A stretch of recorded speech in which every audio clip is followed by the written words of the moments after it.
Fala galera, beleza?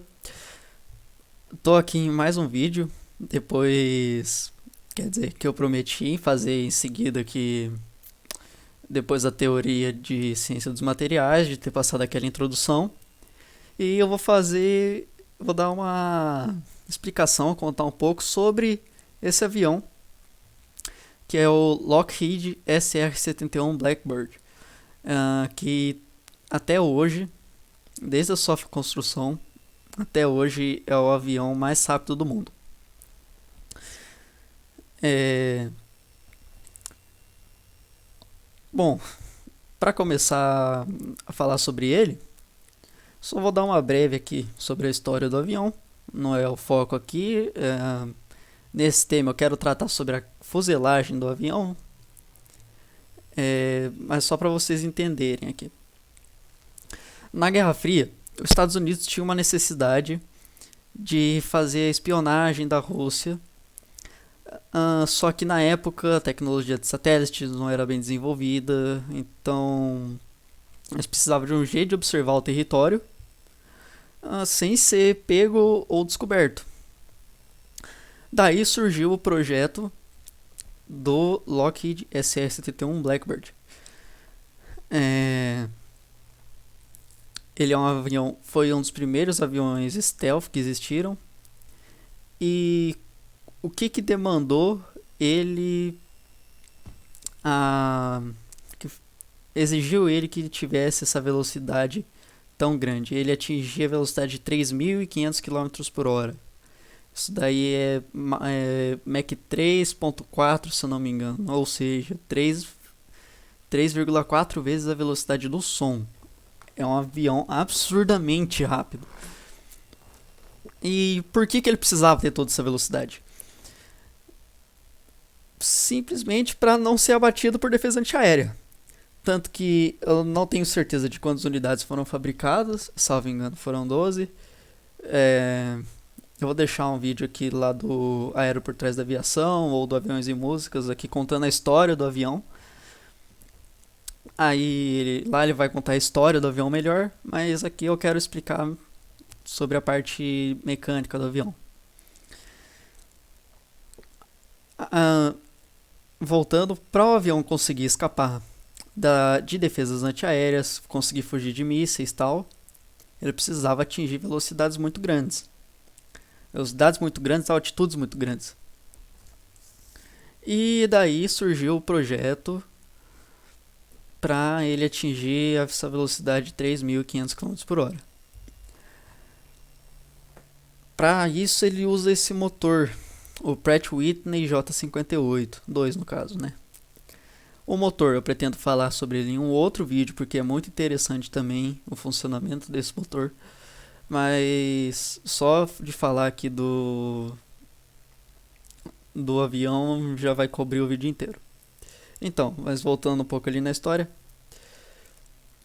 Se você assistiu o vídeo ali de ciência dos materiais, você viu o diagrama aço carbono, você lembra que eu falei que tem a temperatura de recristalização de um metal e lá ele vai perder parte das suas características mecânicas, da sua resistência mecânica. Você pode ter o risco de, a certas temperaturas acima, no caso do aço lá dos 727 graus Celsius, você tem uma transformação na microestrutura do aço. Então esse é um avião que, por voar a uma velocidade muito alta, o atrito com o ar ia esquentar muito sua carenagem, esquentar muito a fuselagem do avião. Só para você ter ideia, eu anotei aqui, eu achei esse mapa térmico. Aqui tem Fahrenheit, eu converti aqui para Celsius. Aqui no bico do avião e no bordo de ataque das asas, ele atingia 300 graus Celsius. Aí você pode falar, beleza, ainda não bate a temperatura de recristalização do aço. Tá, não bate a temperatura de recristalização do aço, mas ele já vai começar a perder as propriedades dele, porque ele vai estar trabalhando a quente por um longo período de tempo.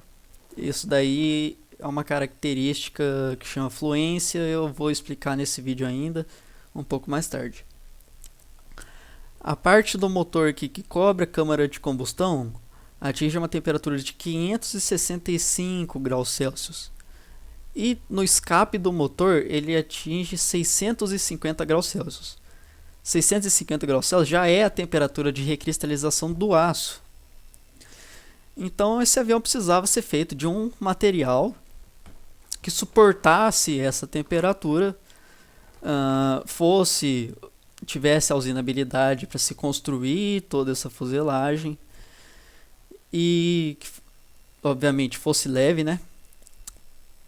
Então foi recorrido a uma liga de titânio. Você não consegue achar qual é a liga de titânio específica que foi usada, porque tudo sobre aviões militares é guardado a 7 chaves. Se você achar aí que é feita de tal liga de titânio, com tantos por cento de aço, tantos por cento de molibdênio, tantos por cento de silício, cara, esquece, não é. Você nunca vai descobrir, viu? Na sua vida inteira sempre vai ser segredo. Aí voltando para a história. O maior estoque de titânio, o maior exportador de titânio na época era a própria Rússia, o RSS no caso, né? Não era a Rússia. E eles compravam, isso daí pelo menos é interessante, eles compravam o titânio da Rússia por um peso de fachada para fabricar os Blackbirds. E bom,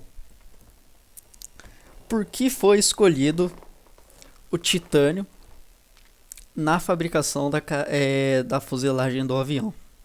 O titânio é um material com uma densidade baixa, então ele é leve, ele tem uma boa resistência à fluência, já explico o que é fluência, e suporta altas temperaturas, sem mudar a sua microestrutura.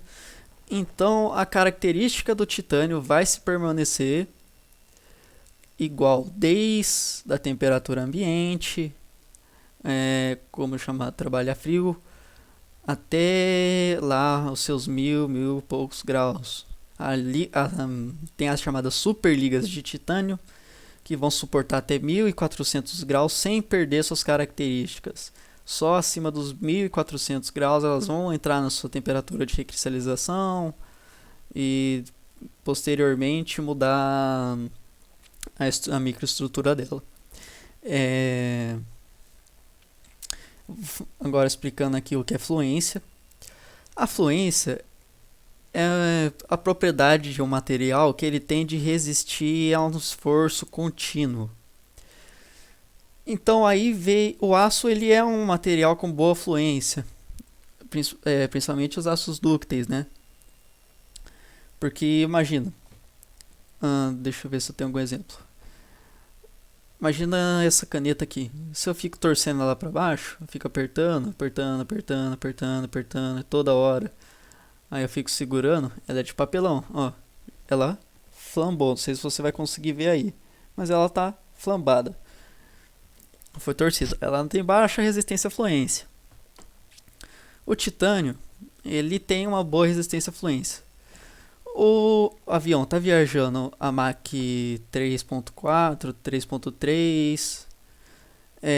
Então, a pressão do ar vindo contra o avião é muito grande. É uma pressão absurda, 3.500 km por hora.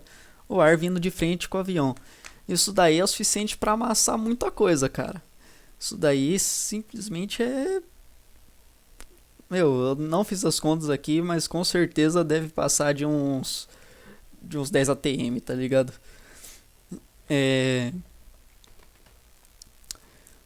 E o titânio, ele consegue resistir a essa pressão, e principalmente a pressão aerodinâmica também da curvatura do avião, porque se você lembrar a fórmula da aceleração centrípeta é velocidade ao quadrado sobre raio, e com a velocidade ao quadrado, você vai elevar os 3.500 ao quadrado sobre a quilometragem do raio. Então é uma aceleração muito grande, é uma força muito grande. E a carenagem a fuselagem, carenagem do avião tem que resistir a isso aí. E aí que entra a parte do titânio de ser resistente à fluência. Beleza, agora você entendeu um pouquinho da parte de ciência dos materiais, você relembrou a parte de ciência dos materiais, você viu uma aplicação prática disso daí, do diagrama não do ferro carbono, mas da temperatura de recristalização e do campo austenítico. No titânio não se chama austenita, né? Mas existe a temperatura onde a estrutura dele vai mudar, que seria equivalente à austenita. E beleza, deu para dar uma pegada, uma aprofundada já legal aqui dentro da área de engenharia. Aí, cara, eu vou falar só mais alguns detalhes aqui interessantes. Repara aqui que no chão tá todo molhado. Isso daí não é água, isso daí é combustível. Por conta do avião chegar, a carenagem do avião chegar a temperaturas na ordem de 300 até 600 graus Celsius, ele usava um sistema de... Ele não tinha tanque de combustível. O tanque de combustível era um sistema que chamava carenagem molhada. Ou seja, todo o corpo do avião era cheio de combustível. E o combustível, fazendo o fluxo dele, funciona igual ao líquido de arrefecimento de um carro, fazendo fluxo pelo radiador e o motor. E o combustível ajudava no resfriamento do avião. Tanto que as chapas de aço de titânio que eram usadas para fazer a fabricação dele, elas tinham uma margem. Então uma não encostava na outra, porque quando o avião atingia as temperaturas, o aço, qualquer coisa, expande quando a temperatura aumenta e contrai quando a temperatura reduz. É por isso que você escuta os móveis estralando à noite, essas coisas. Aí ele tinha que ter essa margem, porque quando o avião estivesse lá em cima voando, a Mach 3, as placas de titânio iam expandir e uma ia preencher o espaço que sobra entre as outras. Por isso que ele vazava combustível. Ele usa o sistema de carenagem molhada, então a carenagem segura o combustível e nessas brechas ali ele acabava vazando um pouco de combustível.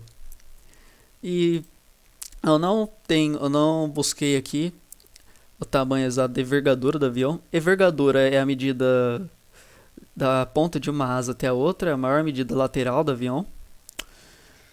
Mas ele tinha um alongamento, cara, nessa temperatura de quase 5 metros, só para você ter noção. A hora que ele pousava 5 metros com a mais de envergadura do que ele decolava.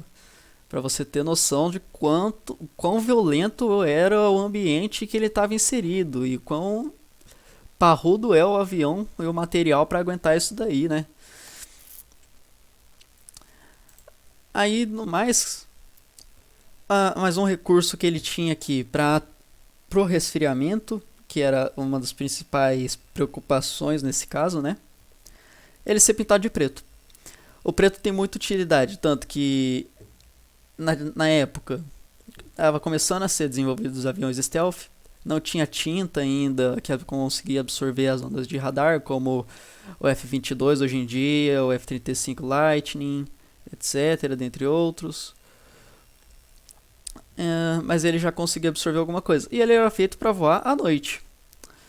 À noite, visivelmente, olho nu, você não conseguia observar. Ele já conseguia absorver algumas ondas de radar. Mas o preto também tinha outra função, que é espalhar melhor a temperatura, distribuir melhor a temperatura ao longo do corpo. Então, buscar o equilíbrio térmico. Lei zero da termodinâmica. Se o corpo A está em contato com B, os dois estão em equilíbrio térmico. Se o corpo B está em contato com C, os dois estão em equilíbrio térmico. Logo, o corpo A e o corpo C estão em equilíbrio térmico. Então, ele ia sempre estar tendendo a encontrar o equilíbrio térmico durante toda a fuselagem. Desde o ponto mais frio até o ponto mais quente, ele ia tentar encontrar esse equilíbrio térmico e isso ia ajudar no resfriamento. No mais da fuselagem, por enquanto que eu tenho para falar é isso. Eu vou deixar uma bibliografia aqui na descrição sobre ligas de metais não ferrosos. Tem ligas de titânio, super ligas de titânio. Mas eu quero abordar no próximo vídeo esse carinha aqui, o Pratt Whitney J58, que é um motor equipado no Blackbird, porque aqui dentro tem tanto o funcionamento do motor quanto os materiais empregados aí, é tudo muito interessante e também vai estar ali na bibliografia que eu vou deixar. Galera, eu vou estar acabando o vídeo aqui, que já está batendo uns 15 minutos. Vou ter que acabar na pressa aqui. Muito obrigado a você que acompanhou. Falou, até a próxima.